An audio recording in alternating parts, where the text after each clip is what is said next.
Whew. Rock gardens can be gnarly, rough, and a challenge to ride. But we've got one person who's going to give us his top 5 tips to fly through them. Over to Neko Mulally. Hey guys, how's it going? I'm Neko Mulally, and I'm going to give you a few tips on rock gardens today. My first tip for any downhill rider is to take a minute to stop and look at your line. There's a lot of options on a course, and there's a lot going on. So if you have a chance to take a moment to look at everything, you can usually find a lot better line than just riding through blind. So this is a rock garden that's pretty typical for most racetracks. It's wide and there's a few line options. Exiting the turn, we've got a switchback left-right into a straightaway that's pretty crucial for carrying speed. So the first thing that comes to my eye will be the inside line because it's the shortest distance. So right here where I'm standing, you've got a pretty straight shot to the turn, but the only issue is going to be carrying your exit speed. I think it's going to be pretty inconsistent to hold such a straight line and inside both corners to carry your speed out. Another option here to get a really good setup for the turn will be the outside line. It's a little bit further out, and in this rock garden there's a couple of big obstacles in the way. So you've got a big undulation here with a 2 to 3 foot drop and a couple of big rocks, and it is pretty far out. It's a good line, and if you can hold it fast, you might end up carrying more speed, but it seems like on this rock garden we've got a kind of a happy compromise here in the middle, where there's a sort of a middle line here that you can carry speed at a shorter distance. It seems like it's pretty smooth, there's not too many sharp edges in the way, and you're gonna get enough of a setup for this turn that you can really rip the right-hander. So my second tip is when you're entering the rock garden, try and sight your line. You've already looked at the trail and you've already picked out a good line. And when you're coming in fast, sometimes it's hard to know exactly where you were looking. So I try to find a point of reference that I can use while I'm riding to make sure I'm going the right way. So when I drop into the rock garden here, I look for this clear patch of dirt in the center before the flat rock as a point of reference to where I want to drop when I land this.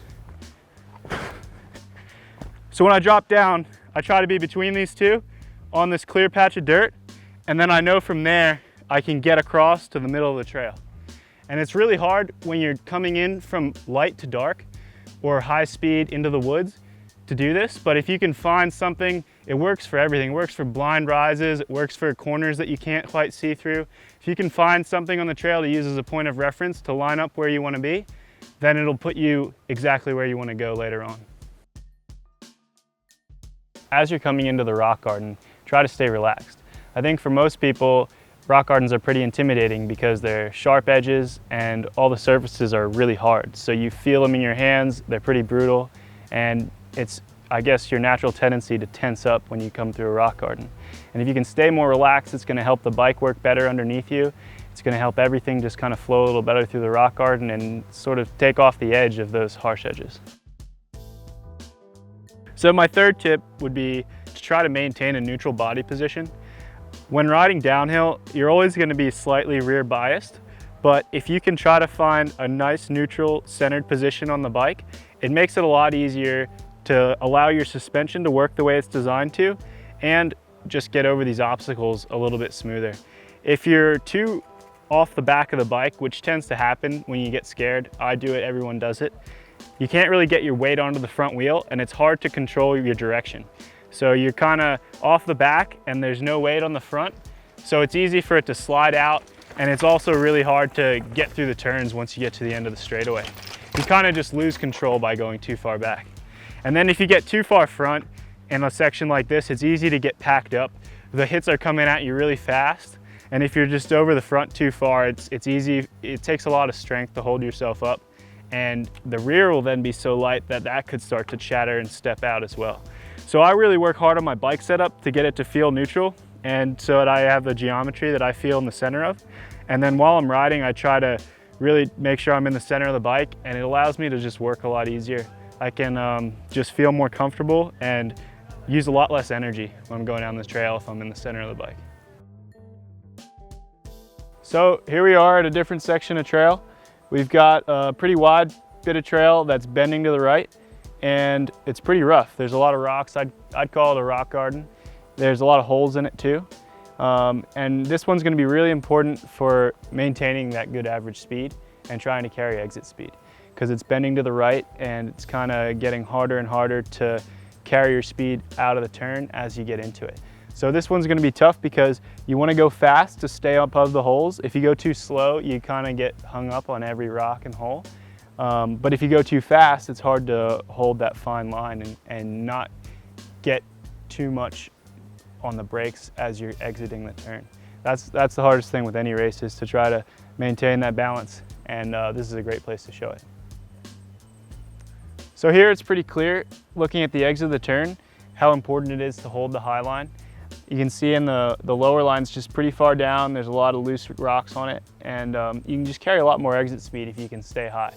So usually a good way as a racer to test this is just to get on that edge of what's too much speed. And it's pretty safe here, where if you come in and you can't make the turn, you can kind of bail out to the lower line.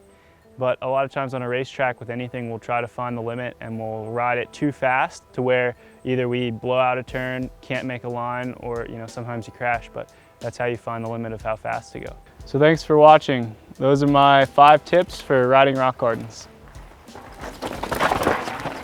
Whew, what did I miss? Dude, you missed everything. Oh, tell me about it. The 5 pointers were: first, sight your line. So if you have the chance, walk the course, take a look at the trail. Second was be relaxed. Rock gardens are intimidating. The more relaxed you can be, the better. The third was your body position. Try to have a neutral position and stay in the center of the bike. The fourth thing was use a sight on the trail to spot your line. Use a rock, anything, as a point of reference so you can make sure while you're going fast you're on your line. And then the fifth thing was carry your momentum and keep a good average speed. Got it. So all that, and I'm going to be flying through rock gardens. Anyway, if you want to watch some more great videos on GMBN, why don't you click just below Neko and you get to line choice. If you click down here, you'll get to the comprehensive guide on cornering. And you can click the logo to subscribe.